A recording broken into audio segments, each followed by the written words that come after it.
Hey guys, আজকে 24শে March 2026। তো আজকে আমি টিউশন যাওয়ার সময় একটা জিনিস নোটিস করলাম। প্রথমেই বলি, আমাকে আমার মা কচি বলে ডাকে। ইভেন আমার প্রত্যেকটা সিবলিংসকেই কচি বলে ডাকে আমার মা। তো টিউশন যাওয়ার সময় দেখলাম একজন মুসলমান মা তার মেয়েকে কচি বলে ডাকছে। তো আমার এইটা বলার একটা কারণ, যেখানে মায়ের ডাকও সমান, যেখানে মায়ের ডাক সমান, জলের কোনো ধর্ম নেই, বাতাসে কোনো বিভেদ নেই, রক্তও সবার লাল। ইভেন যেসব সবজি চাষ হয় সেগুলোতেও কোনো বিভেদ নেই। মাত্র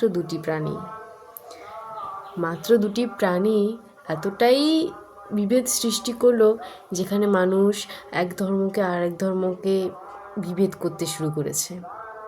এক ধর্মের মানুষ আর এক ধর্মকে ঘৃণা করে, যেখানে এক ধর্মের মানুষ আরেক ধর্মের সাথে লড়াই করে।